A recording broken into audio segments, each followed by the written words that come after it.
Sebelumnya suaraku kedengeran nggak? Kedengeran Kak. Oke, oke.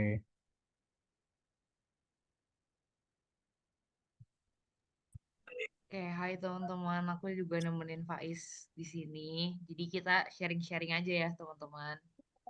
Gitu. Oke, dari informasi yang kita dapat ini dari teman-teman ASDO sama dosen juga, katanya kalian itu bakal yang dikuisin itu adalah SAP 1 sama SAP 2 kan, yang mana SAP 1 itu nanti bahas mengenai teori-teori akuntansi, conceptual framework, dan SAP 2 itu balance sheet dan income statement. Oke, mungkin aku mau mulai dari balance sheet dulu ya.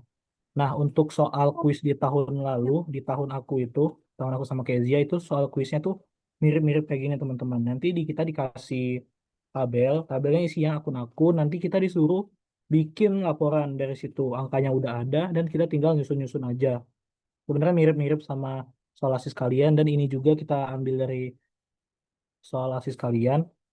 Dan sedikit tips buat mengerjakan soal kayak gini adalah kalian tuh pertama harus bisa membedakan dulu yang mana akun balance sheet sama akun income statement. Yang dimana nantinya kalau di statement of financial position itu akan ada yang namanya current asset, current liabilities, dan equity. Nah, untuk urutan menyusunnya itu yang paling atas tuh dari non current sampai yang bawah current. Begitu juga seterusnya. Nah, untuk perbedaan mencoloknya adalah dari akun balance sheet dan akun income statement ini adalah kalau akun income statement itu biasanya dia ada kata-kata kayak loss, kayak expense, kayak revenue, kayak apa ini, kayak apa ya contohnya ya. Contohnya kayak selling expense dan expense-expense lainnya gitu. Nah, kalau akun-akun lain itu kemungkinan besar adalah akun-akun balance sheet. Nah, dan di sini aku mau bahas satu-satu nih, akun-akun yang ada di sini itu akun-akun apa aja. Nah, akun yang pertama adalah non-current asset. Jadi non-current asset itu kata kuncinya adalah dia tuh aset yang cairnya itu kemungkinan tuh di atas 1 tahun atau diekspektasikan tuh di atas 1 tahun pemakaiannya. Contohnya yang pertama ini adalah investment property. Jadi investment property itu adalah kayak properti yang kita beli sebagai investasi kita. Jadi properti itu kayak rumah, gedung, tanah. Yang mana kan ekspektasinya tuh lama nih cairnya dan kita pakai juga lebih dari 1 tahun gitu. Nah, yang kedua adalah financial lease receivable. Nah, receivable itu kan biasanya teman-teman ada AR akun receivable itu sebagai current asset ya biasanya. Tapi kalau financial lease receivable ini adalah kita sistemnya kayak leasing, kayak sewa sewa kendaraan gitu atau sewa aset gitu. Nah, biasanya ada jangka waktunya itu lebih dari 1 tahun, 1 tahun. Bisa 5 tahun, 8 tahun gitu ada jatuh temponya. Nah, maka dari itu kalau ada kata-kata lease nih, lease atau leasing, itu langsung kita masukkan ke kolom non-current karena dia biasanya jangka panjang. Financial lease receivable. Kenapa dia masuknya aset? Karena dia receivable, karena dia piutang gitu. Yang kedua ada fixed asset. Seperti yang teman-teman tahu juga, pasti DDA juga diajarin, fixed asset itu kayak mesin, kendaraan yang bakal kita pakai itu lebih dari 1 tahun dan bakal didepresiasi juga gitu. Lalu ada goodwill. Nah, goodwill itu adalah selisih atas, misalnya perusahaan kita ngebeli perusahaan lain nih, tapi jumlah yang kita bayarkan tuh lebih gede. Nah, selisihnya itu jadi goodwill. Jadi goodwill itu adalah sebagai manfaat jangka panjang yang termasuk ke dalam kategori intangible asset sebenarnya kayak gitu. Makanya dia masuk ke non current asset dan dia lebih dari setahun dia jangka waktu di balance sheet-nya gitu. Lalu sama juga kayak intangible asset ini kayak misal dia soal teman-teman nanti ada trademark, ada apa lagi ya, rights mungkin atau license mungkin itu bisa masuk ke intangible asset. Dia pemakaiannya buat jangka panjang. Misal perusahaan nih mau beli paten atau merek buat keberlangsungan usaha dia kan dia nggak mungkin tuh di bawah 1 tahun. Biasanya lebih dari 1 tahun. Makanya masuk ke non-current asset. Lalu ada deferred tax asset. Nah, deferred tax asset ini adalah selisih beda temporer antara akuntansi dan fiskal gitu. Jadi contohnya yang beda temporer itu kan depresiasi ya. Depresiasi menurut akuntansi itu bebas mau berapa aja tahunnya, masa manfaatnya bebas, tapi kalau menurut fiskal kan ada 4 tahun, 8 tahun gitu, udah ditentuin. Nah, selisih perbedaan ini dicatat dalam akun deferred tax. Nah, deferred tax ini bisa deferred tax aset, bisa deferred tax liability. Sebenarnya kan kalau depresiasi itu kan ujung-ujungnya nanti sama tuh. Tapi karena dia ada perbedaan, jadi dia eh, ada selisihnya nih yang perlu kita catat nih. Kalau dia deferred tax asset, dia di non current asset. Kalau nanti ada deferred tax liability, masuk ke non current liability gitu. Oke, masuk ke current asset. Untuk current asset itu tadi perbedaannya dengan non current asset yaitu yang cairnya tuh diekspektasikan di bawah 1 tahun atau 1 tahun udah habis atau pemakaiannya di bawah 1 tahun gitu. Contohnya cash. Cash kan most liquid asset lah ya istilahnya. Jadi itu tuh bisa kita keluarin kapan aja, bisa kita dapetin kapan aja gitu. Nah, yang kedua itu inventory. Inventory itu kan ekspektasinya misal perusahaan dia maunya inventory-nya kan cepet kejual gitu. Dia maunya cepet jadi cash inventory-nya. Makanya dia dikategorikan sebagai aset lancar gitu. Lalu ada prepaid tax. Nah, prepaid tax ini adalah kredit pajak tahun berjalan. Kalau teman-teman udah belajar potput, itu kayak misal PPH, kredit PPh 23, PPh 22, atau PPh 25 yang udah kita store. Kenapa dia masuk ke current asset? Karena kredit pajak itu kan bakal kita kreditkan di akhir tahun kan untuk mengurangi pajak terutangnya gitu kan. Makanya dia masuk ke current asset. Nah, dia dicatatnya yang 23, 22, 25 itu masuknya ke prepaid tax. Jadi teman-teman ingat aja prepaid tax ini kayak kredit pajak gitu. Lalu ada prepaid expense. Prepaid expense itu beban dibayar di muka, yang mana biasanya tuh di bawah 1 tahun dia jangka waktunya. Lalu ada trade receivable sama related party sama third party. Sebenarnya dua-duanya ini langsung teman-teman klasifikasiin aja sebagai non current asset. Sebagai current asset, perbedaannya adalah untuk related parties itu buat pihak-pihak yang berelasi, yang mempunyai afiliasi lah sama perusahaan ini gitu. Biasanya dibedain. Tapi dua-duanya juga masuk di current asset. Dan kalau ada other nih, other receivable atau other apa-apa gitu, masukin aja di current asset gitu. Nah, lalu advance payment tuh supplies. Advance payment itu kayak uang muka, teman-teman. Misalnya kita bayar uang muka nih, mau beli barang, tapi bayar uang muka duluan, itu kita bisa nyatetnya ke current asset gitu. Dan time deposit ini adalah deposito berjangka. Misal kita ke bank nih, mau apa, bayar deposito gitu. Masuknya ke non current, maksudnya ke current asset. Karena jangka waktunya itu biasanya nggak lebih dari 12 bulan atau di bawah setahun. Oke, lalu teman-teman juga bisa totalin di sini total non current dan total current ditambah jadi total aset. Selesai nih bagian aset. Nah, lalu masuk ke bagian liability dan equity nih. Nah, di non current liability ini ada contohnya long term bank loans. Nah, teman-teman kalau udah nemu kata-kata long term ini udah pasti dia masuk ke non current liabilities, non current karena dia jangka panjang. Nah, jangka panjang ini biasanya lebih dari 1 tahun. Yang dilihat itu adalah jatuh temponya. Nah, lalu ini employee benefit obligation ini kayak imbalan pasca kerja gitu. Jadi perusahaan itu nyediain apa ya dana buat imbalan pasca kerja karyawan-karyawannya lah gitu. Dan jangka waktunya itu ya lebih lah dari 1 tahun kayak gitu. Nah, lalu untuk yang current liabilities ini ada custom of advance. Ini nih kayak kebalikan dari advance payment of supplier, kayak kita yang dibayarin uang muka sama pelanggan gitu loh. Jadi sebenarnya ini adalah utang jangka pendek gitu. Lalu ada tax payable. Nah, tax payable ini adalah utang pajak. Terjadinya pada saat apa? Terjadinya pada saat kita memungut PPh output. Misal kita mengungut PPh 21, kita mengungut PPh 23, itu kan kita harus setor ke negara kan. Setor ke negaranya biasanya kan bulan depannya kan. Nah, itu makanya kita kategoriin sebagai current liabilities. Kalau yang prepaid tax tadi dia sebagai kredit pajak, tapi kalau tax payable ini adalah pajak yang kita pungut dari orang gitu. Yang kita pungut, yang kita potong dari orang gitu. Trade payable ini sama kayak account payable lah teman-teman. Dia utang penjualan. Accrued expense ini beban akrual, misal di akhir tahun mengakui accrued interest atau accrued payroll, itu masuknya ke short term atau current liabilities karena tahun depannya udah ganti lagi dia, udah nggak accrue lagi kan. Lalu ada short term bank loan. Nah, tadi kan ada long term nih. Long term udah pasti non current. Kalau short term ini dia udah pasti current liabilities karena dia udah tahu jangka pendek gitu. Biasanya di bawah 12 bulan. Nah, nah, ini ada akun current position of long term loans. Nah, tadi kan long term itu kan di non current, tapi ini kenapa ada long term di current? Karena di sini ada kata-kata current position. Jadi maksudnya adalah di bagian long term liabilities itu ada porsi yang kemungkinan bakal lunas di tahun ini gitu. Jadi dia udah dialokasiin untuk dilunasi di tahun ini, makanya ditaruh di current position of long term loans, makanya dia jadi current liabilities.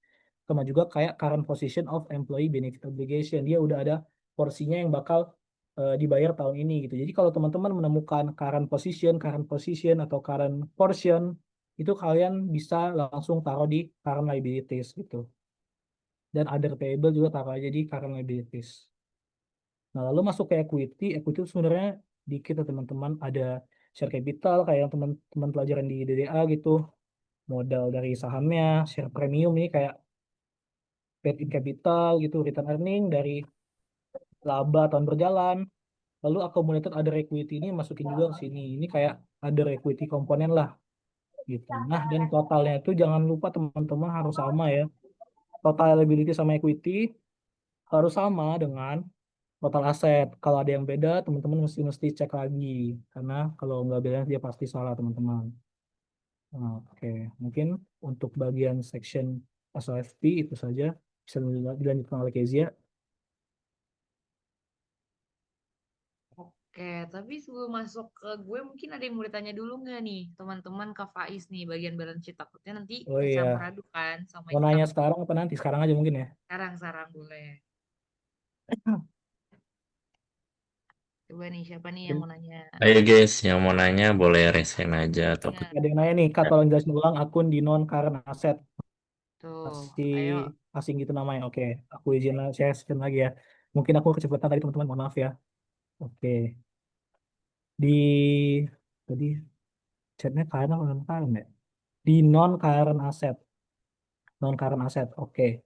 Nah, di non current asset ini tadi ada investment property. Investment property ini kalian anggap aja itu tuh properti teman-teman. Misal PTA membeli rumah nih, rumahnya tuh buat investasi nih, untuk jangka panjang dia ke depan gitu. Dia masuknya ke investment property dan jangka waktunya rumah itu pasti nggak akan kejual nih di bawah 1 tahun. Makanya dia masuk ke non current asset. Makanya kalau investment property dia masuk ke non current asset. Itu kalau investment property. Kalau financial is receivable lah di ini sebenarnya kalian bakal dapat materinya di AK2 ya teman-teman atau AK1 ya. Jadi kalau financial list itu kita tuh nyewa nih, nyewa aset misalnya. Tapi nyewa asetnya itu eh, jangka panjang teman-teman, jangka panjang dan biasanya ada bunganya dan ada jatuh temponya. Mesti kita balikin lagi asetnya. Nah, kalau kita sebagai eh, pesewa, kita kan pasti dapat bayaran nih dari orang yang nyewain kendaraan kita. Makanya kita catat di financial is receivable. Nah, financial is receivable ini biasanya jatuh temponya lama, nggak setahun juga, 5 tahun, 4 tahun, biasanya kayak gitu. Jadi kalau ada lease, ada leasing, itu langsung masuk ke non current. Oke, kalau ada lease liability juga masuknya ke non current liability teman-teman. Tapi kalau dia ada tulisan eh, current portion of lease liability, nah baru masuk ke current liability. Nah, ketiga itu fixed asset tuh aset tetap kayak biasa. Nah, kalau goodwill ini tadi tuh ini loh kayak selisih akuisisi perusahaan lain yang kita akuisisi gitu loh. Jadi selisihnya itu bakal dicatat sebagai aset tak berwujud. Jadi goodwill sama intangible asset ini adalah aset tak berwujud yang keberadaannya tuh nggak ada, cuma ada manfaatnya di perusahaan kita gitu. Contohnya intangible asset tuh kayak trademark. Misal nanti ada akun trademark, langsung kalian masukin aja ke non current asset atau ada akun license, misal license masukin ke non current asset gitu. Nah, deferred tax asset ini tadi perbedaan temporer, beda temporer antara akuntansi dan fiskal. Bedanya di misal depresiasi, kan akuntansi biasanya misal 10 tahun, tapi pajak biasanya 8 tahun. Nah, perbedaannya itu bisa tuh dicatat di kalau nggak deferred tax asset, deferred tax liability. Nah, tapi baik mau deferred tax asset maupun deferred tax liability itu masuknya sama-sama non current karena dia impasnya lama nanti tergantung masa manfaatnya. Jadi kalau ada deferred tax asset langsung masukin aja ke non current asset, lalu deferred tax liability langsung masukin aja ke non current liability. Seperti itu, teman-teman. Ada yang bertanya lagi nih. Untuk angkanya semua itu diambil dari tabel aja ya, Kak. Kalau tahun lalu sih iya, teman-teman. Kalau tahun lalu sih iya. Dia udah disediain angkanya gitu. Iya, sama tahun lalu tuh kita angkanya 100.000 gitu ya, bulat. Jadi kayak ngurangin itu nggak seribet ini kan, ini ada 2.500, 250 perak. Jadi kalau tahun lalu tuh kita 100.000 gitu. Jadi per akun kita tinggal kurang 100, kurang 100, kurang 100 gitu. Nah, tapi kan tahun kalian agak beda ya. Oke, izin tanya Kak, kan goodwill itu selisih nilai beli dan nilai selanjutnya yang berarti nggak ngaruh ya kalau misal dia gain loss itu dicatat ke non current asset. Intinya guys ya, kalau ada dia udah di akunnya nih, udah ada goodwill nih, dia masuk ke non current asset. Tapi kalau misal nih ada kata-kata loss atau kata-kata gain, nah dia masuknya ke income statement atau profit and loss, nggak masuk ke sini gitu. Lalu ada pertanyaan lagi Bang, ada akun lain nggak selain akun yang ada di soal itu yang biasanya keluar? Hmm, ini bisa bervariasi sih teman-teman, tergantung yang bikin soal. Tadi contohnya misal intangible asset tuh biasanya ada trademark atau license gitu. Misal investment property bisa jadi dia namanya kayak building atau land gitu. Building kan bangunan, land tanah gitu. Kalian masukin aja ke non-current asset. Kalian tuh kalau mau mengerjakan ini tuh kalian tuh lihat nih ini aset nih bakal lama nggak ya ada di balance sheet gitu, bakal kurang dari setahun atau lebih dari setahun gitu cairnya atau pemakaiannya atau jangka waktunya seperti itu.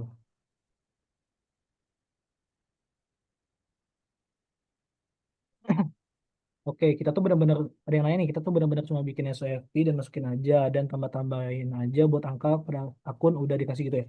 Kalau tahun lalu sih begitu ya teman-teman. Jadi tahun lalu tuh kita cuma masuk-masukin aja dan nggak ada ngitung sih jujur kayak paling ngitung kalau ini totalnya doang gitu.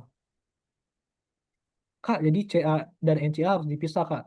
Sebaiknya begitu teman-teman karena di SAP kalian tuh aku lihat ada kayak penggolongannya nih di setiap SAF itu ada klasifikasinya. Jadi lebih baik teman-teman pisahin nih current liability, current non current liability, current asset dan non current asset. Jangan digabung teman-teman biar nilainya maksimal ya. Oke, dan pertanyaan lagi. Yang dari lu ada yang masuk gak, Kes? Nggak ada yang nanya gue, ih sedih banget. Habis ini, habis ini. Habis ini ya. Mau lanjut dulu bagaimana nih? Boleh, boleh. Oke, mungkin lanjut dulu ya teman-teman. Nanti kita bakal tanya jawab lagi di belakang. Oke, ini sorry. Ya udah, ini kan nanti bakal kita jelasin lagi ya terkait yang teori-teorinya itu di belakang nih. Gue sama Faiz bakal jelasin di belakang karena menurut kita itu tuh hafalan aja gitu. Jadi nggak terlalu perlu dibahas di sini gitu. Nah, jadi kemarin kita tuh soal kuisnya kebagi jadi tipe A sama tipe B. Kalau yang tipe A itu ditanya ini tentang kayak teorinya satu, ya kan, tentang ini. Terus yang di tipe B-nya itu tentang ini, gitu. Nah, terus di nomor duanya itu tuh kurang lebih sama. Cuman bedanya ada akun yang berbeda. Kayak tadi Faiz sempat bilang. Ternyata, oh ya dulu kita balance sheet ya. Jadi nggak ada income statement. Jadi fully balance sheet semua gitu. Jadi membuat balance sheet. Nah, di akun di pas menyusun balance sheet itu bedanya kalau di sini misalnya hmm, ada apa namanya? Ada goodwill gitu kan. Nah, tapi ternyata di B nanti bukan goodwill, tapi di B misalnya contohnya eh, apa namanya paten atau copyrights kayak gitu. Jadi beda-beda. Nah, di sini tips dari aku sama Faiz adalah hafalin non current asetnya, terutama intangible asset gitu. Karena itu nama-nama yang baru buat teman-teman. Nah, di sini juga tadi Faiz sempat ngomong kan kayak, Kak, ada nggak nama-nama lainnya ini? Aku sama Faiz udah bantu summary-in, ya kan, untuk securities itu ada apa, terus habis itu untuk PPE itu ada apa, PPE investment, ada tadi kata Faiz land, building, machinery, dan lainnya. Tangible asset apa nih, ada patent, copyright, franchise, goodwill.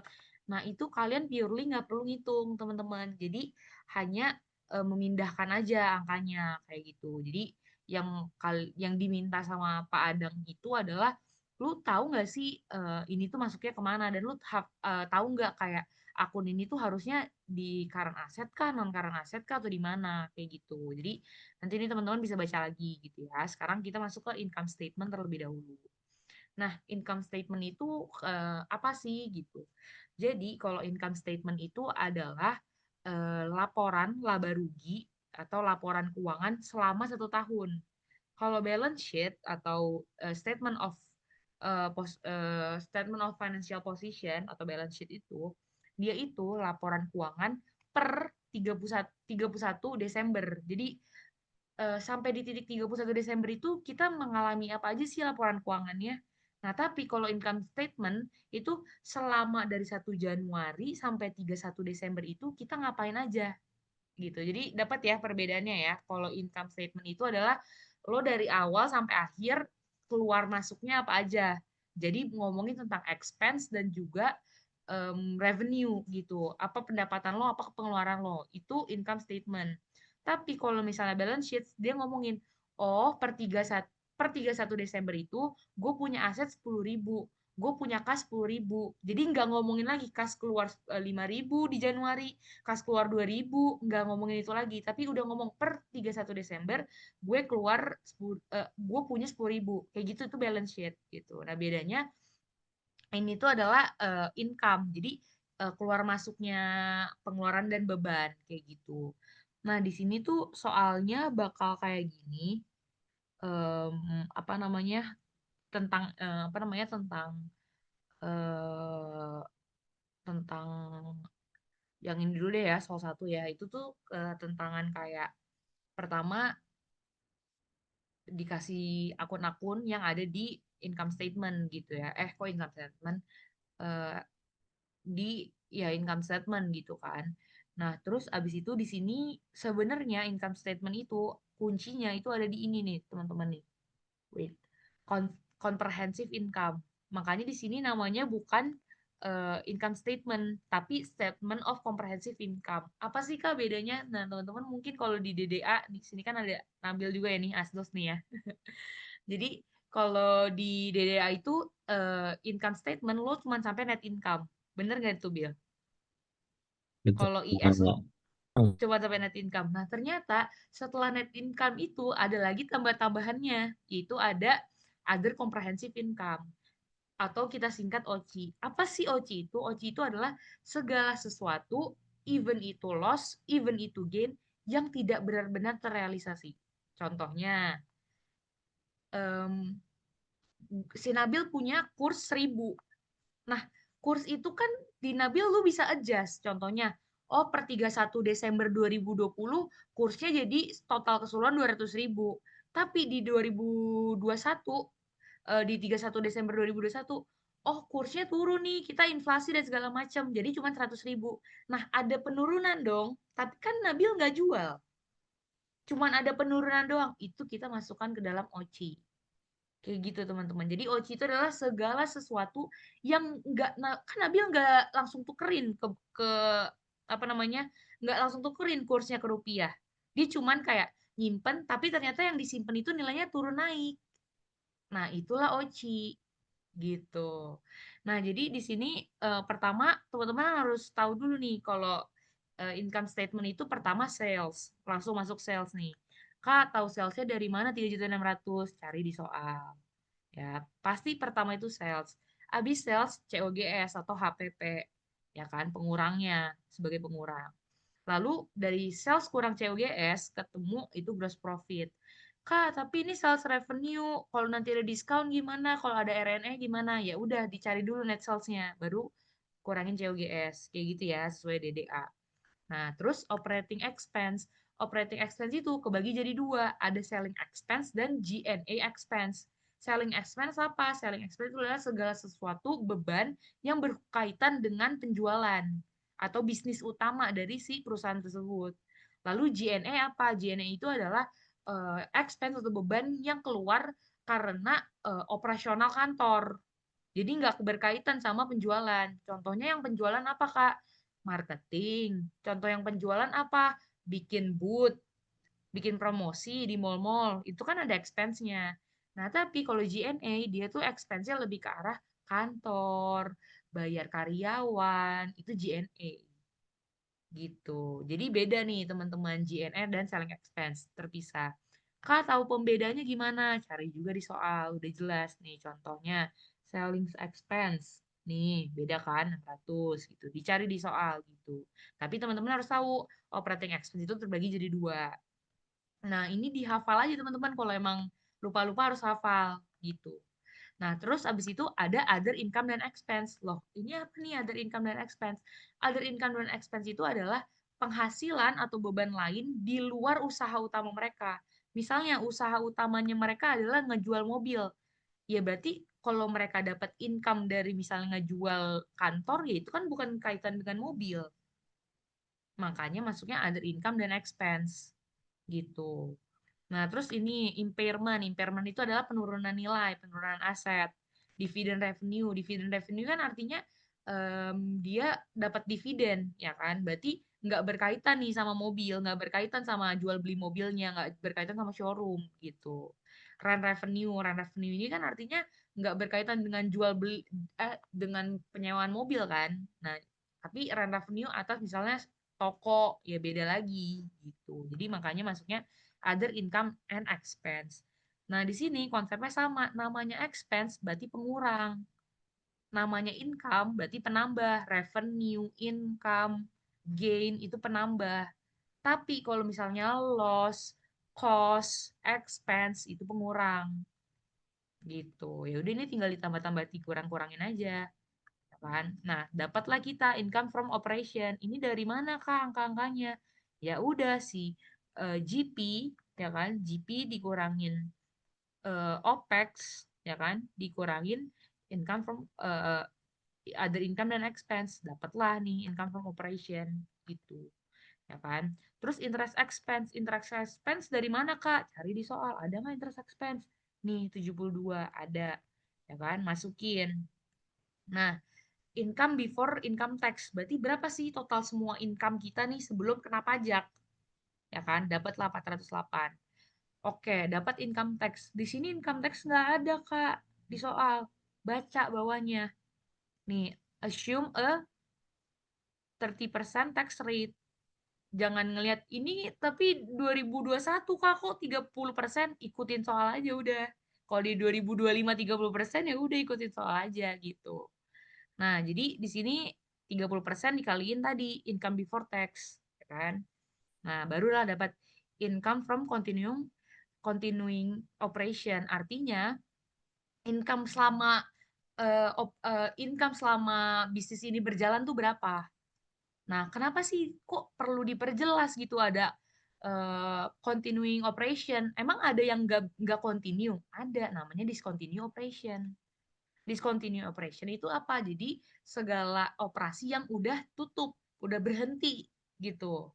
Contohnya, kita tadi jualan mobil, ya kan? Ternyata di samping jualan mobil, kita juga apa namanya ada misalnya bisnis lain. Nah, tapi bisnisnya ini berhenti di tengah jalan, di Juli berhenti. Ingat lagi, income statement itu dari Januari 1 sampai Desember 31. Lah, kalau dia berhenti di Juli, artinya dia discontinue. Kayak gitu.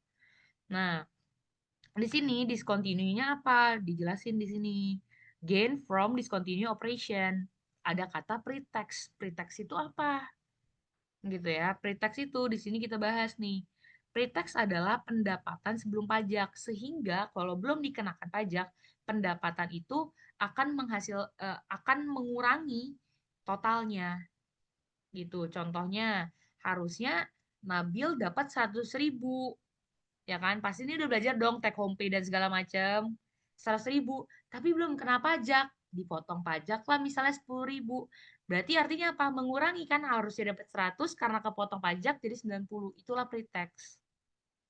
Kayak gitu. Nah, jadi pas pre-tax itu kita kalikan 30% lagi. Atas sih berapa nih? Tadi gain on continue ini.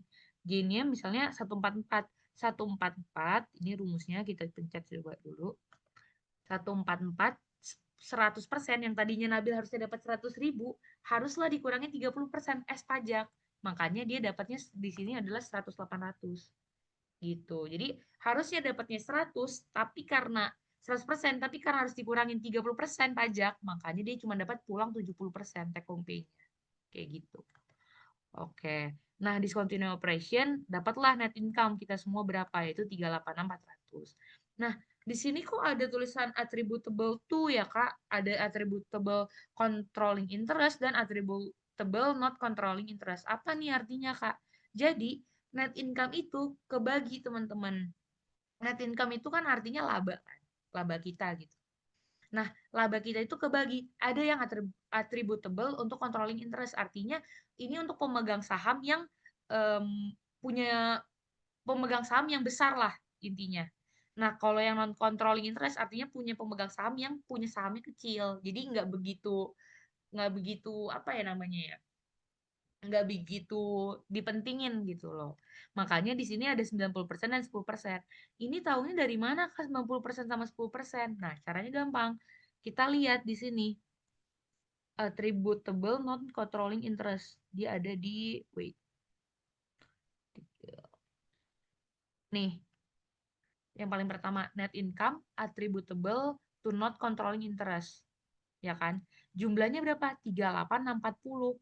Ya udah dapat 38,640 kan 10%. Oke, kalau misalnya Kak nanti mungkin nggak sih angkanya 11% atau mungkin Pak Adang iseng angkanya 13%. Itu gimana tuh Kak hitungnya? Kita kan nggak paham. Nah, cara ngitungnya adalah pertama ini 38 ini untuk mencari attributable ini ya, yang ini ya, controlling interest ya, yang ini. Sorry. Untuk nyari persenannya ya, itu adalah pertama ini yang diketahuin dulu, ya kan? Kita mau cari tahu nih berapa sih persenannya per net income-nya dikali 100%. Nih, jadi ketemu 0,1 atau 10%. Gitu. Wait. Ini gimana sih persenannya? Gitu. 10%. Jadi nanti mau angkanya berapapun, misalnya angkanya 5640, kayak misalnya kita ganti nih jadi 39 atau enggak 37. Kok jadi jelek sih? Nih, misalnya angkanya jadi 40. Nah, 10,52%. Ya bisa aja.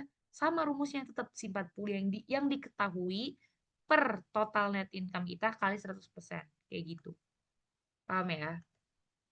Oke. Nah, nanti ini gimana taunya? Ya udah 100 kurang berapa? 100% kurang ini. Nih.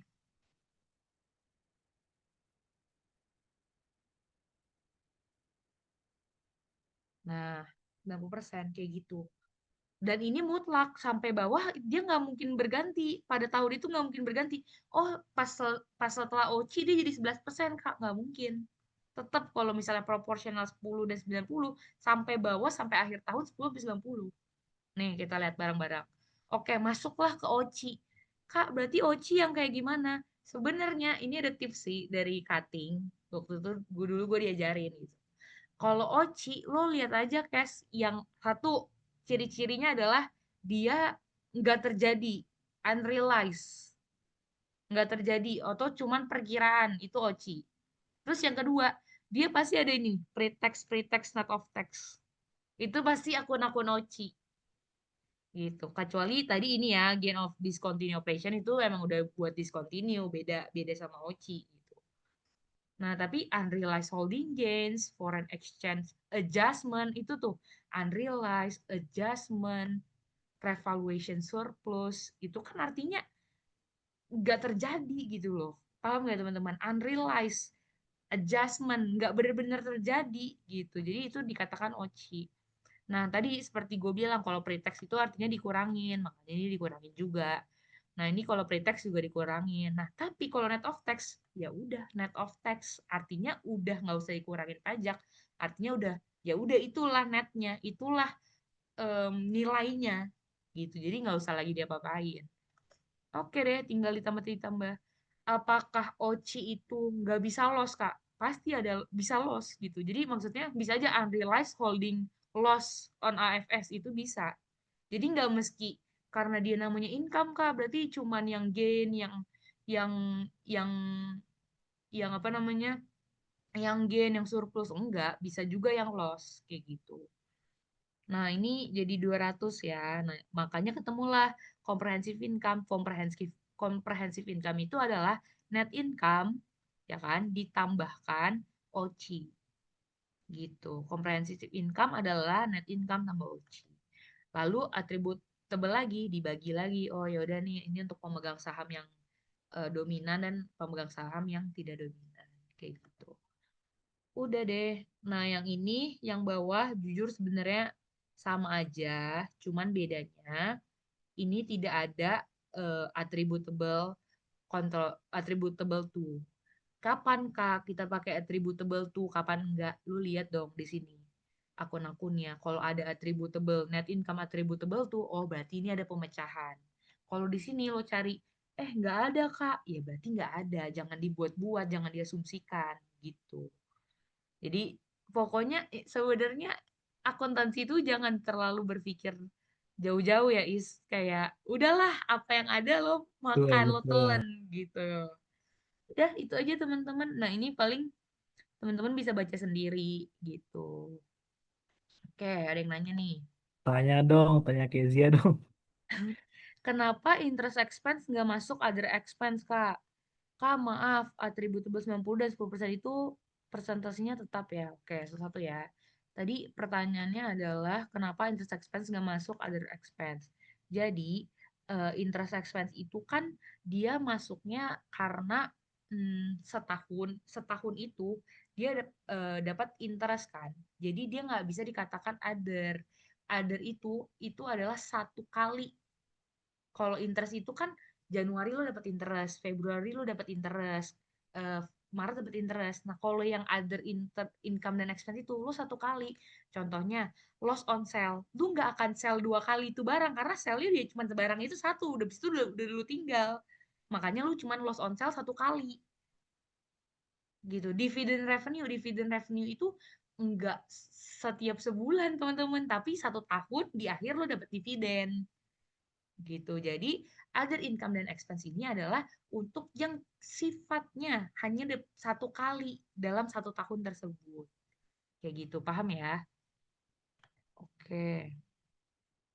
Kak, maaf, tadi atribut kok mereka kayak minta maaf gitu ya? Padahal nanya-nanya aja ya, Kak, maaf. Oke. Halo Tadi guys, tanya-tanya aja guys. Like banyak, baik banyak. benar, tadi attributable 90% dan 10% itu persentasenya tetap ya? Enggak tetap. Makanya tadi gue sempat bilang, bisa nggak nih angka 38 ini contohnya berubah menjadi, oh maunya coba 90.000 deh. Bisa. Nah ini akan berkurang. Oh jadi 23% dan 76. Jadi itu bisa berubah, bisa. Tapi yang nggak bisa berubah itu apa? Di sini udah 10% nih. Dan nggak mungkin di sini nggak 10%. Makanya ini tetap sama. Jadi nggak mungkin di atas ini 10%. Nih ya teman-teman. Ini yang gue bilang nggak bisa berubah. Yang ini 10%. Nih ini 10%. Di sininya 20%. Itu nggak mungkin. Karena mereka masih dalam tahun yang sama. Itu yang nggak berubah. Tapi apakah harus selama nanti soal Padang artinya 10-90? Enggak, terserah Padang dia mau bikinnya berapa. Apakah 2575 ya terserah gitu. Cuman dalam satu tabel ini nggak mungkin ada 2 tarif seperti itu. 2%-an, sorry. Paham ya? Wah, ada yang nanya lagi. Kak, maaf. Tuh kan, maaf lagi. Izin tanya, untuk persenan net gue kenapa harus dicari? Kalau langsung dikurangin ke NI-nya, apakah tetap sama konsepnya atau gimana, Kak? Terima kasih. Iya, sebenarnya langsung kurangin bisa nggak? Bisa. Nggak usah dicari, gitu. Cuman kan nanti, apa namanya, sebenarnya ini juga bisa langsung dikurangin kan? Karena di sini juga ada nih yang atribut non-controlling 58 nih, yang ini. Ada juga. Jadi kalau teman-teman ngerasa, oh langsung kurang aja Kak, lebih cepat. Oke, boleh aja. Cuman kan Pak Adang ini juga melihat cara, teman-teman. Gitu. Kalau lu mau kelihatan lebih keren, ya ini gue kasih tahu caranya kalau pengen kelihatan lebih keren. Gitu. Tapi boleh nggak langsung? Boleh. Kak, mau nanya, Oci perhitungannya ada dikurangin 30% itu. Oke, Kak, makasih. Oke, Oci dulu ya, kita ngomongin Oci ya. Iya, teman-teman. Kenapa sih Oci ini ada pengurangan 30%? Karena pre-tax. Kembali lagi, kita baca nih soalnya. Assume a 30% tax rate. Artinya 30% dari penghasilan tersebut dikenakan dikurangin, jadi diambil pajak lah, ibaratnya kayak gitu. Makanya di sini harusnya dapat 120.000, tapi dikurangin 30% pajak, artinya dia cuma dapat 70% dong. Bener nggak di sini? Nyampe nggak ininya?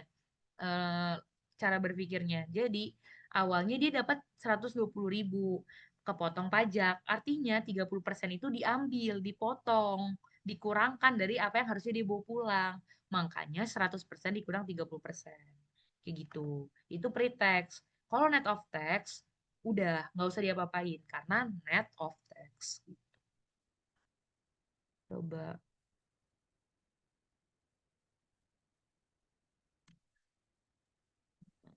Wait, ini sampai mana sih? Oh, ini dia nanya lagi. Bukannya kalau gitu jadinya after tax?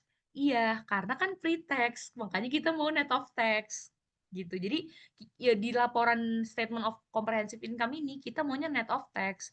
Jadi kalau ada akun-akun yang masih pre-tax, kita ubah ke net of tax. Gitu. Jadi ibarat kata akun-akun yang sebelumnya oh belum dikenakan pajak. Nah, kita mau di laporan ini udah settle sebagai semuanya udah dikurangin pajak, makanya after tax, bener gitu. Jadi net of tax itu ya after tax juga, sama aja. Oke. Oke, titik. Yang nanya titik. Kayak apa lagi nih? Tadi nyampe mana nih? Oh, ini. Kak, attributable to controlling interest bakal selalu ada akunnya si Sochi. Sochi apa? Karena kayaknya di table soal nggak ada attributable controlling. Sochi. Oh, SO. Oh ya, oke. Statement of comprehensive income lagi, Sochi. Em, iya, jadi em, kalau misalnya si atribut tebel ini, guys, based on soalnya ini. Contoh, ini kan bawahnya statement of comprehensive income juga kan. Nah, tapi si ini nggak ada attributable nih yang soal kedua. Karena apa? Di sini nggak ada ngebuka akun attributable. Tapi kalau di sini ada tadi yang udah bilang, kalau ada net income attributable, artinya lo harus pisah. Karena dia ngebuka di soal, dia udah ngasih kode. Ini kepisah lo ya, gitu. Nah, tapi kalau di bawah ini lo cari juga attributable nggak ada, persenannya pun nggak ada, makanya nggak perlu dicari. Kayak gitu. Paham ya? Atau kalau masih kurang jelas boleh nanya lagi. Kak, ada kamu akun-akun baru nggak? Dan dia termasuk current non-current? Karena jujur aku asing banget kayaknya. Atau ada tips identifikasi. Oke, itu nanti ya, Faiz. Oke, Kak, kita harus nulis pesanannya, Kak, buat yang attributable. Sama sebelum OCI kan ada net income, udah jadi diatribusikan, apakah pasti satu sama OCI jadi comprehensive income didistribusikan kembali atau OCI-nya aja yang disusun? Oke. Oke, jadi apakah perlu nulis pesanannya? Nggak perlu. Cuman kalau lu mau keren, kalau lu mau dilihat Pak Adang, iya tulis aja pesanannya. Toh itu cuman 10%, 100 kurang 10 kan 90, gampang banget. Ya tinggal ditulis. Tapi kalau nggak mau, nggak ada masalah. Terus kedua, em, siapa tuh yang on mic? Terus yang kedua, yang attributable ini, yang kedua, itu bukan atas OCI doang. Tapi tadi udah gue sampaikan, kalau ditambahkan net income plus OCI, baru lu bagi lagi. Gitu. Jadi nggak bisa cuma si OCI doang. Terus bakal muncul, Kak, tapi kan ini udah dibagi. Terus kok ini ditambahin lagi? Nah, bukan kayak gitu, teman-teman. Karena ini asumsinya, ini tuh sebenarnya adalah dua laporan yang digabung. Jadi ada namanya income statement sama statement of OCI gitu loh. Jadi mereka digabung jadi satu yaitu statement of comprehensive income. Nah, jadi pada dasarnya ini tuh dua dokumen yang berbeda, cuman karena digabung makanya lo harus tarik lagi nih. Dianggap lagi kayak oh belum kelar, belum bisa dibagi. Gue harus tambahin dulu nih si OCI kayak gitu.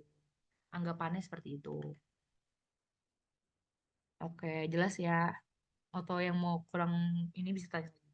Presentasi OCI itu adalah ya Kak, persentase OCI per jumlah kali 100%. Ya Kak carinya.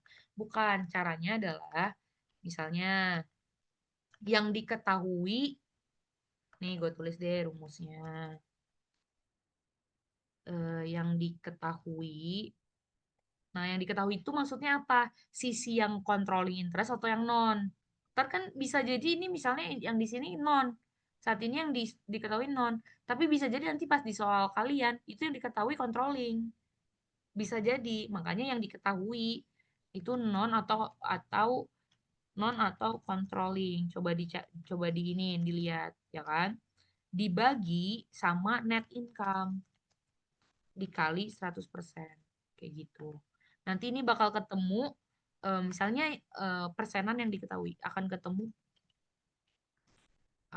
diketahui persenan persenan dari akun yang diketahui.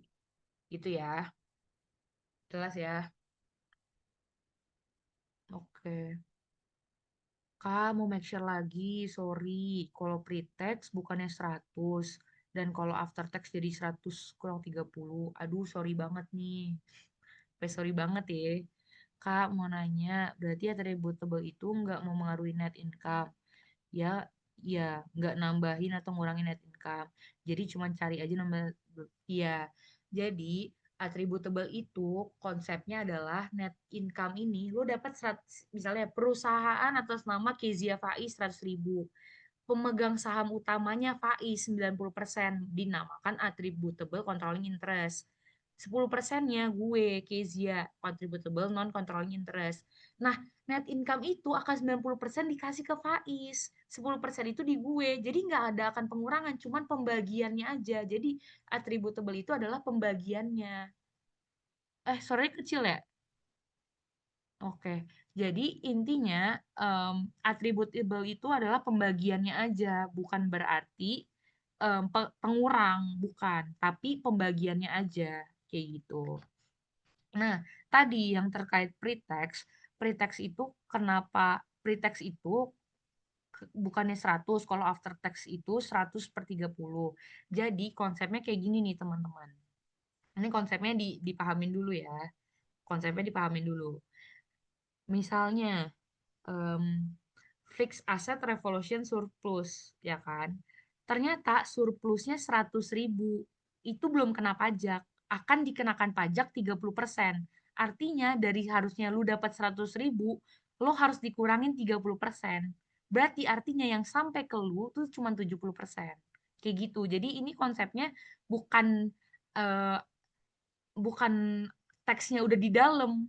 Jadi teksnya itu yang akan ngambil. Jadi bukan teksnya di dalam dikeluarin, tapi teks yang dari luar itu ngambil penghasilan lo kayak gitu.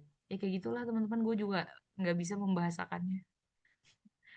Oke, apa nih? Kak, sorry, tadi kenapa atribut atributnya CI, oh controlling interest itu harus ditambahin dari NI lagi. Jadi seperti dibagi 2 kali. Kak, sorry. Oh, si Faiz. Oke, jadi kenapa tadi attributable-nya ditambahin lagi? Tadi gue balikin lagi ya. Kita sama-sama tahu ada 2 dokumen laporan keuangan. Itu yang pertama income statement, ya kan? Ada lagi namanya statement of OCI, ya kan? Nah, jadi sebenarnya income statement itu cuma sampai net income ini. Nih, nih sampai inilah nih, sampai attributable inilah. Nih, selesai gitu. Nah, tapi karena ada OCI sebagai adjustment, kalau di akuntansi itu beda sama pajak. Kalau akuntansi itu dia em, mengakui gain cepet-cepet gitu, mengakui loss cepet-cepet gitu supaya kayak nggak ada nilai yang terlalu berbeda kayak gitu kan. Makanya ada OCI, comprehensive income, yang kontekstualnya tidak terrealisasi, nggak terjadi nyata. Nah, makanya kenapa tadi ditarik lagi yang ini, yang udah dibagi ditarik lagi. Sebenarnya bukan ditarik lagi, lebih ke arah, oh kalau misalnya lu tambahin OCI, lu jadi dapetnya segini.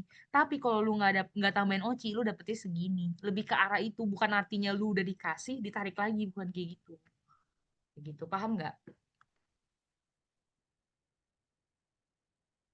Semoga paham ya, teman-teman. Kayaknya udah aus juga nih. Lanjut, Faiz kali ya. Iya, tadi ada yang nanya nih tentang Oke, boleh-boleh tahu. akun-akun termasuk current non current gitu. Boleh Jujur boleh nggak ada dimulai. lagi teman-teman kamusnya. Mungkin teman-teman kalau mau menambah pengetahuan akun-akun baru mungkin bisa dibaca buku Keso-nya ya teman-teman. Kalau cara identifikasinya itu kayak gimana ya? Kayak pertama tuh bisa ngira-ngira nih. Misalnya ada akun nih, akun mesin lah gitu. Mesin kalian tuh mikirnya kayak ini mesin nih bisa kita pakai lebih dari setahun. Berarti kalau dia kuncinya tuh lebih dari setahun sama kurang dari setahun gitu. Kalau kurang dari setahun dia masuknya current. Kalau dia lebih dari setahun masuknya non current. Bisa juga kalian mikirnya kayak ini barang nih cairnya di bawah setahun apa di atas tahun gitu. Kayak building kan kalau cairnya kan nggak cepet ya, lama ya cairnya bakal jadi duit gitu loh. Nah kalau inventory kan cepet tuh jadi duitnya biasanya di bawah setahun itu jadi non jadi current asset gitu. Kalau misal akun-akunnya tuh misalnya yang sering muncul tuh tadi ya current portion gitu. Current portion tuh kan biasanya udah ada tuh namanya current gitu. Kalian bisa juga taruh langsung di current liabilities atau current asset gitu. Gitu. Kalau misal long term masukin aja langsung ke non current. Kalau ada short term investment, short term liability itu langsung masukin aja ke current gitu. Yang intinya yang jangka pendek tuh di current, yang jangka panjang tuh di non current. Gitu teman-teman. Mungkin bisa aku sama Kezia tambah-tambahin dikit kali ya kalau ada akun-akun yang lain lagi gitu. Hmm. Iya, ini sih yang udah kita summerin ya, kayak nih common land buildings, ini PPE, apa other asset kayak gitu. Oh ya sama ini kayak penyusunannya kali ya kayak misalnya current dulu baru non current ya kan, current liabilities non current itu biasanya tuh nanti sebenarnya nggak terlalu dilihat juga sih, cuman ya udah kalau mau rapi aja. Kemarin lu gimana waktu kuis? Deg-degan atau kayak santai udah auto? Jujur guys gampang guys, udah jangan terlalu overthink lah. Gimana lu Kalau di kuis ini sih kita baik banyak baca aja sih. Kayak latihan-latihan kita biar familiar sih sama akun-akunnya gitu. Nah, ada yang nanya nih, ada tips nggak cara baca buku Geso-nya kayak bab-bab berapa karena tebel banget bukunya. Mungkin kalian bisa gini ya, cari di bab berapa ya? Ini bab berapa sih? Kalau yang statement of financial ini? Oh, cari. Mungkin kalau kalian mau niat tuh, kalian di buku Keso kan ada banyak babnya, nih. Ada tentang cash, ada tentang fixed asset. Nah, mungkin kalian bisa cari tuh satu-satu di situ tuh. Dari contoh-contoh perusahaannya dia ada akun-akun apa gitu. Misal kalau di cash nih ada akun petty cash, misalkan kalian pernah denger petty cash nggak? Jadi petty cash tuh kayak cash yang disimpan buat pengeluaran-pengeluaran kecil gitu. Nah, petty cash itu masuknya ke current asset gitu, karena dia cash gitu. Kalau misal short term investment, dia langsung masuk ke current asset gitu. Kalau bonds payable, nah bonds payable kan biasanya lama tuh jatuh temponya. Bonds payable non current berarti non current liabilities. Tuh. Kalau accumulation depreciation masuknya di non current tapi sebagai pengurang nanti. Kasih tanda kurung aja teman-teman kalau ada. Iya, berarti kayak AFDA kan juga maksudnya Ya, oh iya current. AFDA tuh allowance for the full account. Nah, ditanda kurungin aja teman-teman masuk di current kalau AFDA Hmm, karena dia sebagai pengurang akun receivable. gitu. Gitu. Terus yang sifatnya prepaid juga itu current. Ya kayak Iya, gitu-gitu sih prepaid. teman-teman. Oke, ada lagi nggak yang mau ditanya?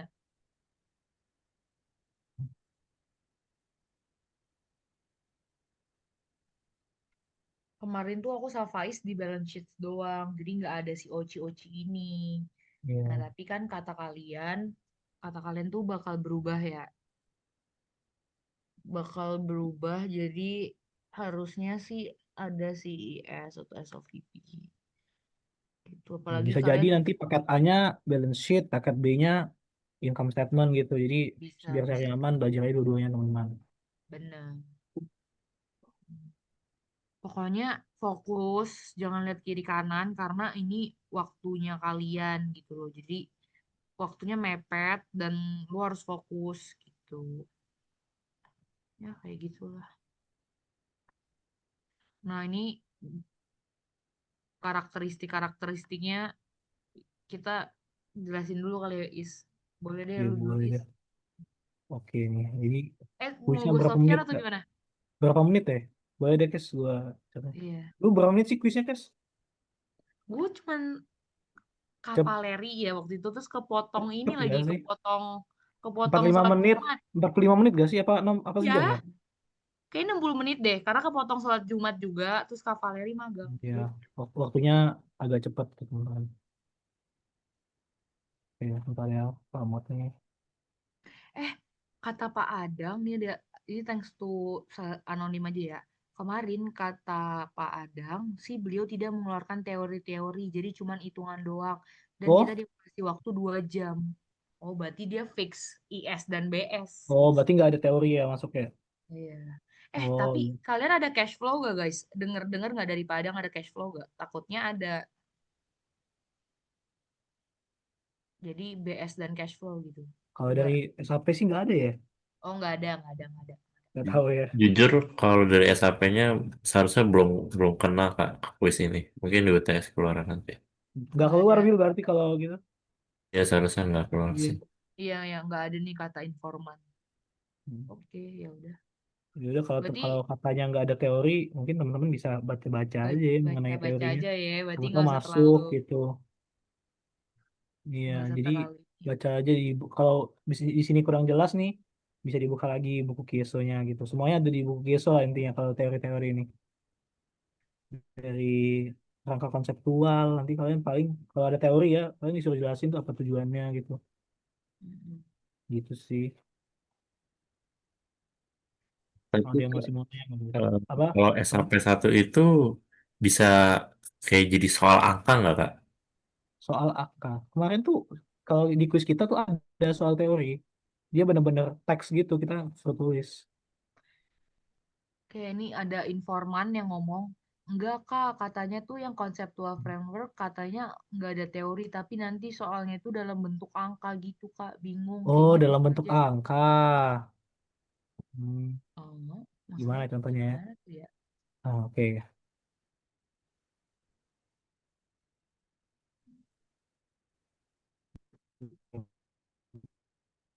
Kita bisa bahas dulu ya. Misal nih, itu karakteristik fundamentalnya ketiga tuh, kayak gimana cara ngukur, cara disclose, atau cara mengakui lah ya. Nah, kayaknya yang bagian satu tujuan laporan keuangan ini nggak bakal ada ya kalau di ada soal hitungan. Mungkin dia langsung masuk ke bagian tiga kali ya di prinsip accounting principle gitu. Nah, jadi misal ya, yang pertama tuh ada cara mengukur nih. Jadi cara mengukur tuh ada dua teman-teman. Ada pakai historical cost, ada pakai fair value accounting. Nah, kalau historical cost itu, misal teman-teman tanah, beli tanah 1 M, mau beberapa tahun pun tanah itu masih sama kayak nilai perolehannya. Nah, tapi kalau fair value accounting, dia bakal update tiap ada perubahan di nilai wajarnya. Misal ada tanah nih 1 M, terus di nilai wajarnya di pasarnya tuh udah naik tuh 2 M. Dia bakal ngikut-ngikut tuh, meningkat-meningkat. Nah, peningkatan itu nyambung tadi sama income statement, masuknya ke unrealized. Karena dari aset teman-teman itu ada mengalami peningkatan, ada gainnya, tapi gainnya itu nggak benar-benar kita dapetin. Gainnya itu nggak terrealisasi, unrealized gitu. Nah, misalnya teman-teman dapat kayak jurnal, misalnya unrealized holding gain, atau berarti itu misal ditanya dia pakai pengukuran apa, dia berarti dia pakai fair value accounting, pakai nilai wajar gitu. Kalau historical cost dia tetap dengan nilai perolehannya, namanya historical ya, historical cost, biaya historis, biaya pada saat kita mengakuinya. Kalau biaya nilai wajar tuh pada saat ada perubahan gitu. Kalau ada perubahan diupdate terus gitu. Masuknya ke unrealized gain atau unrealized loss kayak gitu. Nah, kalau how to recognize ini teman-teman udah belajar juga nih. Ada cash basis sama accrual basis. Kalau cash basis itu ya kita mengakui pendapatan ya pada saat cashnya diterima aja. Kalau accrual basis itu kan dia walaupun cashnya belum diterima, kita udah bisa ngakuin kan gitu kayak AR pada sales gitu kan. Nggak harus cash pada sales gitu. Jadi kalian bisa misal ada jurnalnya gitu, ini jurnal tentang apa nih? Berarti kalian bisa jawab nih, ini cash basis atau actual basis gitu. Nah, kalau how to present itu ya laporan keuangan tadi, ada laporan posisi keuangan, laba rugi, arus kas, perubahan modal, dan lain-lain. Nah, yang terakhir nih how to disclose. Jadi, di laporan keuangan itu kan tadi ada angka-angka nih. Nah, dari angka-angka itu nanti ada penjelasannya di paling bawah. Disclosure namanya, atau notes to financial statement, atau catatan atas laporan keuangan. Itu berisi catatan-catatan. Ini nih itu dari mana-mana aja sih. Misal ada akun building nih, akun building, terus di notes-nya tuh ada building A, building B, building C, atau apa gitu. Itu lebih ke penjelasan setiap akun-akunnya gitu. Nah, kalau cost constraint ini, kalau di buku sih teorinya kayak ada nggak sih faktor-faktor utama dalam pelaporan gitu? Apakah biayanya lebih gede atau seimbang dengan manfaat yang diperoleh akibat kita membuat laporan ini gitu. Menurut gue teman-teman bisa baca-baca aja di sini. Yang mau ditanya nggak? Oh, kalau asumsi ya contoh ya, asumsi apa lagi nih? Asumsi. Nah, kalau yang pertama tuh economic entity. Jadi akuntansi itu kita memisahkan nih antara uang pribadi kita sama uang perusahaan kita, atau PTA sama PTB itu dipisahkan gitu akun-akunnya. Jangan sampai gabung gitu. Jadi dia per entitas ekonomi gitu. Nah, kalau going concern itu perusahaan itu memiliki aset dalam jangka panjang. Makanya misal ada laporan keuangan yang laporannya rugi terus kan nggak wajar ya. Perusahaan kan maunya long last ya, maunya untung ya. Kalau rugi mulu agak janggal gitu sebenarnya. Nah, kalau monetary unit itu basically kayak kalau cara mengukur yang tepat itu pakai uang gitu, akuntansi. Nah, periodicity ini akuntansi itu kayak mengungkapkan laporan keuangan secara periodik, kayak bisa dari bulan, semester, atau tahunan gitu. Dan accrual basis itu yang tadi tuh, yang kita mengakui pendapatan tuh pada saat kita melakukan kewajibannya gitu. Gitu, teman-teman. Apakah ada pertanyaan? Ya, boleh nanya yang tadi, income statement, balance sheet, atau yang teori-teori ini. Kalau teman-teman nanya teori ini, semoga kita bisa jawab ya. Agak bingung juga jujur.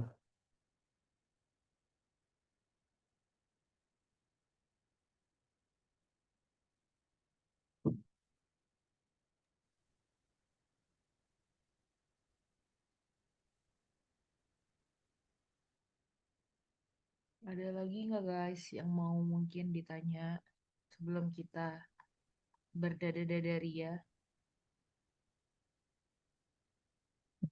Ya, mungkin bisa di PC aku atau Kak Kezia atau Nabil, kalau Nabil mau jawab.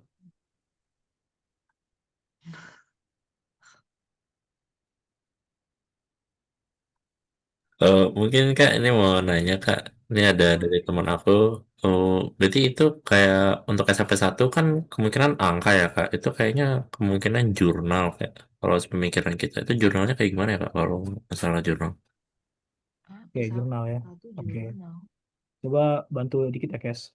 Boleh. Misal ya, kita contohin yang ini deh, yang accounting principle. Mm-mm. Biar enak, taruh mana ya? Taruh bawah aja kali ya. Di sini kali ya. Ini kalau accounting principle tuh historical cost accounting. Historical cost accounting itu kita beli 1 Januari 2019 itu satu. Nah, segini nih. Tapi kalau fair value accounting, dia tuh selalu ngupdate nih teman-teman nilainya. Misal pada tahun berapa gitu, dia ada peningkatan nilai.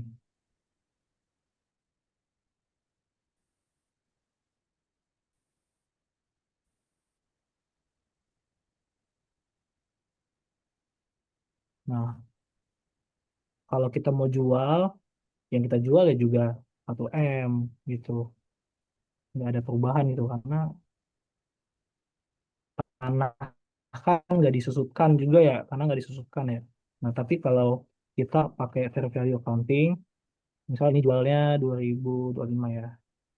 Nah, fair value accounting atau pas kita beli tanahnya 1 M. Nah, ada misal nilai wajar per 1 Januari itu berapa, 2M misal. Nah, 2M. Nah, kita tuh bisa ini, bisa bikin jurnal di sini. Bikin jurnal namanya unrealized, terus unrealized on. Kenapa ada gain? Karena harganya naik. Sebesar selisih nilai wajar sama historical cost-nya gitu. Itu sih teman-teman kalau fair value accounting gitu sebenarnya. Jadi dia selalu mengupdate nilainya tiap ada nilai wajar yang baru gitu. Dan selisihnya itu bisa gain, bisa loss. Nah, misal ini di bawah 1M gitu, 900. Berarti kan ada loss tuh. Berarti kita catatnya unrealized holding loss, ada land gitu.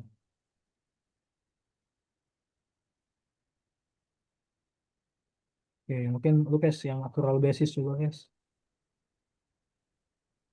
Coba yang mana tuh? Wait, wait, wait. Yang accrual basis. Oh, kalau accrual basis itu sebenarnya, oke, gue share screen. Sebenarnya kalau accrual basis itu tuh lebih ke arah accrual itu terjadi atau suatu transaksi itu terjadi ketika kontrak itu desain gitu. Jadi kalau accrual itu lebih ke kontrak, tapi kalau misalnya cash ya udah dia melihat cash. Contohnya eh, Nabil beli jam tangan gitu. Nah, kapan sih diakuin si jam tangan itu? Apakah ketika Nabil gesek kartu ATM-nya atau ketika ya udah ya gue bayarin nanti ya pas gue ada duit, tapi jam tangannya buat gue dulu. Nih kita sign kontrak. Gue akan membayar jam ini 1 minggu ke depan. Apakah saat sign kontrak atau ketika Nabil gesek ATM-nya nanti 1 minggu ke depan? Nah, itu accrual gitu. Jadi kalau accrual itu adalah ketika dia sign kontrak atau terjadi obrolan lah atau kesepakatan antara Nabil dan penjual jam tangan itu namanya accrual. Tapi kalau misalnya cash itu em, adalah ketika eh, cash itu keluar di misalnya minggu itu udah deh langsung aja Nabil dibayarin aja. Itu artinya cash itu. Terkait penjurnalan sebenarnya tuh gue bingung guys kalau ini dijurnalin kayak gimana gitu ya. Sebenarnya nggak bisa karena dia teoritis banget. Gue pas juga ngelihat PPT-nya ya si Kieso juga nggak ada penjurnalan. Cuman kalau misalnya emang mau tahu penjurnalan itu misalnya accrual ya. Accrual itu contohnya berarti eh, apa ya? Misalnya coba deh cash dulu ya. Cash itu misalnya eh, apa namanya beli barang deh, beli bukan beli barang sih, maksudnya sales revenue. Sales revenue itu misalnya 100 juta, ya kan? Nah, ya udah ini dia bayarnya sales revenue atau wait gue jadi lupa. Purchase, sorry. Purchase dia mau bayarnya cash atau misalnya kalau accrual ya berarti account payable gitu doang gak sih? Jadi kayak lu mau bayarnya pakai cash atau account payable gitu. Jadi kalau misalnya purchase ya udah, kalau misalnya cash purchase cash gitu. Tapi kalau misalnya ini accrual, sorry,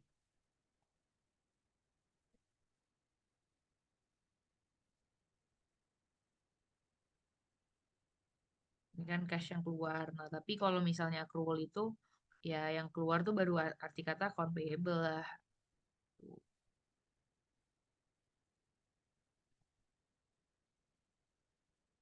Kayak gitu. Dan kalau menurut gue pasti teori sih guys, soalnya kayak nggak mungkin banget Gak mungkin banget ini ada penjurnalan kayak gini tuh nggak mungkin ya. Jadi menurut gua kalau misalnya emang teori ini nggak ada, lu bakal diujinya IS sama SOVP. Menurut gue ya. Cuman kan gue cenayang nih. Jadi lo jangan nanya, Kak, salah Kak. Ya nggak tahu. Kalau menurut gue sih SOVP sama IS. Karena setelah gue lihat lagi, di tahunnya angkatan 2021, dia dua yang diujiin, yaitu SOVP di nomor dua, nomor satunya IS. Jadi sangat kemungkinan itu. Kalau kita kan 2023 ngikut 2022, yaitu teori gitu. Karena waktu itu yang ngajar Mbak Arfah. Ya enggak sih, gue lupa juga Mbak Arfah kayaknya. Jadi di tahun 2022 Mbak Arfah, 2023 Mbak Arfah, mungkin 2021 itu Pak Adang. Kayak gitu. Jadi menurut gua yang akan keluar tuh adalah IS dan SOVP ini. Makanya diperkuat ini. Gitu. Terkait penjurnalan, ya menurut gue sih nggak ada ya kayak gini di penjurnalan tuh agak susah kan ya Is. Ya nggak sih Is? Iya sih, paling kalau bener-bener ada dari jurnal kan dia pakai prinsip apa gitu. Iya. Ingetin aja teman-teman. Kalau yang case-nya nggak harus ada baru diakui itu akrual. Kalau case-nya harus ada baru mengakui pendapatan itu baru case basis gitu. Mm-mm. Kayak gitu. Iya sih. Ya. Kalau pengukuran yang tadi, kalau fair value dia ngelihat harga pasar. Kalau harga pasar naik diupdate, turun juga diupdate. Kalau historical cost mau ada harga pasar naik, harga pasar turun dia nggak update gitu. Kalau ada Benar. unrealized dia udah pasti fair value accounting, udah pasti. Itu aja sih kata kuncinya kalau yang fair value accounting itu. Iya. Oh, atau enggak gini, gue tahu apa yang harus kalian lakukan. Ini kan maksudnya terlalu sedikit ya. Kalian kan gue yakin jago-jago. Latihan di kertas ya, Is, karena takutnya lu blank. Kalau di Excel kan kalian tinggal CTRL sama dengan pencet ini pencet ini. Nah, coba di kertas karena adrenalinnya beda. Oh, Heeh, jadi coba di kertas, ngerjain soal ini di kertas kayak gitu. Selebihnya udah gue yakin lah 100 ini, guys. ini Iya yang kan, ini Is? Gimana lu percaya gak mereka 100? saya sih Iya, nih gampang, udah guys. hebat-hebat nih, udah hebat-hebat. Hebat, hebat, hebat. Kan bukannya menggampangkan ya, tapi gue yakin kalian bisa, guys. Tahun lalu banyak yang 100 gak, Kak? Kasih tahu Is, lu 100.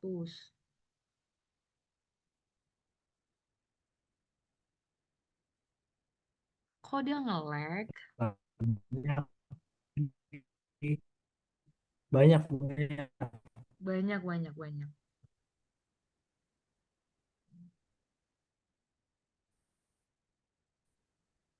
banyak,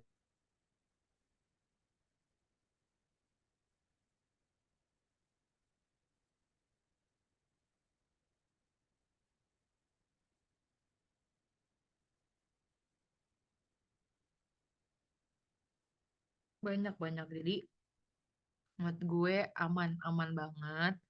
Intinya, coba dikerjain di dalam kertas, set timer 90 menit, gitu.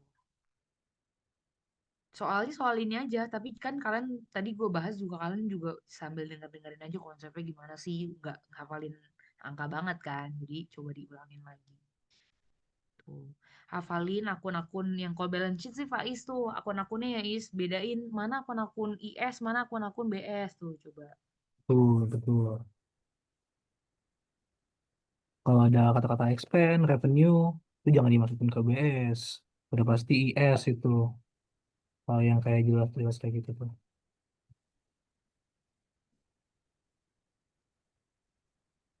Biasanya kelihatan sih yang mana yang IS, yang mana yang BS, yang mana yang current, mana yang enggak gitu. Hmm, iya, benar. Nanti gue tambahin notes juga ya kalau ketemu akun-akun yang lainnya. Hmm, iya, paling itu aja sih guys. Atau mungkin buka sistem deh teman-teman yang mau nanya 10 sampai 21-20 lah ya. Kalau misalnya nggak ada, kita akan kembali ke aktivitas kita masing-masing Ya boleh ya teman-teman. sampai 21-20 ya. tanya nih, numpung kita masih ada di sini karena jujur guys, line gue tuh rusak. Jadi kalau teman-teman kemarin yang sempat nanya potput nggak dibalas-balas Kak Kezia, itu line gue rusak, artinya nggak masuk ke gue. Jadi yang bisa masuk itu adalah yang udah gue add kontak. Jadi kalau teman-teman mau nanya boleh ke Faiz atau nggak boleh ke gue, tapi ke nomor WA aja ya. Nih, maafin banget line gue kampung. Yes, gitu. Jadi boleh ke WA. Jadi temen gue tahu teman-teman pasti kayak, hah, lu jadi lutor tapi kok nggak jawab? Itu karena line gue rusak teman-teman. Itu teman-teman. Add lah Jadi WA-nya lu kayak pada nanyanya ke Eca kan, dulu potput ke Nafisa, itu karena line gue rusak. emang iya, guys. Beneran, beneran Pak, beneran Pak. Ya, kalau habis ini mau nanya tinggal tanya aja ya, teman-teman. Ya udah bisa nanya. Menguntungkan. Masih ada hari esok.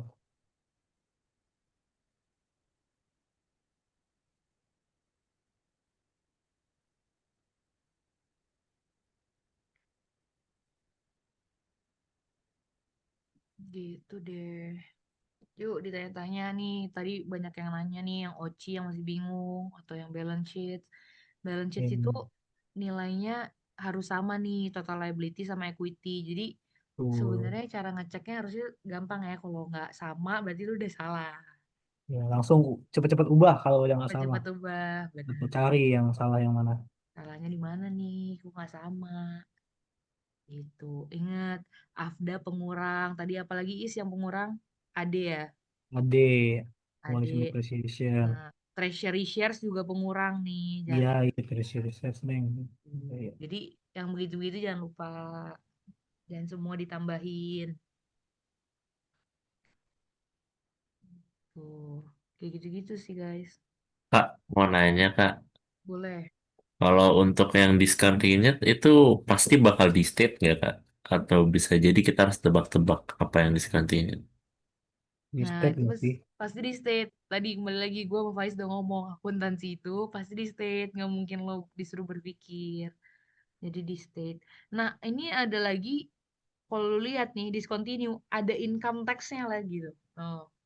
Jadi lo harus ngelihat berdasarkan ini, ya ini, si tabel ini. Ada akun-akun apa aja sih? Contohnya nih, discontinued, mana nih? Loss, ya kan? Loss, loss from discontinue, ya kan? Terus habis itu ada income tax on discontinue. Nah, berarti tuh harus lo gabung. Kayak gitu. Jadi ini digabung. Nah, 100 ini kan loss. Nah, tapi income tax from loss. Berarti artinya serat, tiga puluh ribu itu jadi ya income kayak gitu. Jadi ya seperti itu guys. Nah, ini tadi kenapa 30 ini jadi pengurang, jadi tambah income, kan ini loss gitu. Kenapa dia income-nya jadi penambah? Nah, itu karena dari 100 ribu itu 30 ribunya itu nggak dijadikan loss gitu karena diambil sama pajak gitu. Jadi ingat lagi kembaliannya kalau si income statement ini pajaknya ngambil, bukan pajak yang ada di dalam dikeluarin. Nah, jadi pajak ini ngambil. Ya, kayak gitu deh. Jadi teman-teman harus jeli dalam membaca akun-akun di sini gitu. Begitu juga dengan ini jeli, analisisnya dipakai. Oh, ini ada attributable, berarti langsung pemikirannya abis net income dipecah. Nah, kalau di bawah sini, oh ini dia ada teks untuk loss-nya. Oh, berarti dia di loss itu jadi pengurang, ini jadi penambah kayak gitu. Oke, guys. Kalau ngambil kenapa pre-tax, Kak? Kenapa nggak net after tax? Maaf banget nanya ini lagi. Hah, maksudnya? Kalau kalau ngambil kenapa namanya pre-tax? Kenapa nggak net after tax? Nggak ada, guys, net after tax. Ini nggak sih maksudnya tuh apa Apa? ya? Kalau Net net of after kalau tax. net of tax kan tadi langsung dimasukin kan. Iya. Nah, kalau yang di pre-tax itu dia tuh mau nandain aja gitu biar dia net of tax di bawahnya. Mm-mm. Walaupun Jadi, namanya pretext, tapi itu tuh sebenarnya udah net of text, karena udah kita hitung sendiri gitu. mm-mm. Jadi net after text sebenarnya nggak ada ya definisi net after text itu. Adanya itu pretext dan net of text gitu. Jadi net after text itu nggak ada. Nah, sama kayak Faiz. Jadi pretext itu sebelum net of text. Jadi ini ini pretext ya, ini pretext, ini net of text. Jadi untuk mencapai net yang tadi awalnya net itu kan makanya kita kurangin gitu. Paham ya? Ya begitulah guys, gue juga susah membahasakannya. Intinya net kalau pretext itu artinya lo dikurangin. Gitu udah kayak gitu deh. Nah, kalau misalnya net ya udah nggak usah diapa-apain kayak gitulah. Iya betul, kalau net langsung dimasukin aja. Kalau pretext kurangin udah kayak gitu aja mikirnya nggak usah dipertanyakan kenapa kak, kenapa kak, ya nanti kita 1 jam membahas tentang itu. Itulah rumusnya gitulah, simpelnya. Oke, ada lagi mungkin teman-teman. Tapi kalian dibahas nggak sih guys pretext, net of text di kelas? Atau baru dengar sama di gua dan Faiz nih? Di kelas Astus sih kalau aku. Oh, sama nggak jawaban gue sama Asdos atau beda? Takutnya kan beda ya. Kayaknya kurang lebih sama deh kan. Iya. Nih, pokoknya lu lihat deh definisi pretext nih. Menurut catatan gue, kalau misalnya belum memahami, kenapa sih si kakak itu ngomong itu? Nah, lu baca lagi deh. Ya udah, mungkin itu aja ya, Faiz. Bill, gimana? Kita udahin atau gimana? Ya kalau ada yang nggak mau nanya lagi, Mm-mm. Ya mungkin balikan ke Nabil. Mm-mm. oke. Baik, ya mungkin karena udah jam segini sama udah gak ada yang nanya lagi, kita akhirin ya. Sebelumnya terima kasih ya Kak Keiza dan Kak Faiz sudah menjadi tutor pada malam hari ini. Dan terima kasih juga kepada teman semua karena sudah menghadiri sesi teks tutor pada hari ini. Kalau memang ada pertanyaan yang ingin ditanyakan lagi, nanti boleh japri ke aku, ke Kak Kes, ataupun ke Kak Faiz. Mungkin semoga ilmunya bermanfaat dan kita semua nanti kuis di hari Jumat lancar. Doain juga ke Kak Kes dan Kak Faiz, semoga mereka dapat nilainya yang bagus juga ya guys. Oke, Amin. itu saja. Selamat malam semua. Terima kasih ya guys. Oke, Thank you thank guys. you Izin pamit teman-teman ya. yang udah nanya, udah partisipasi.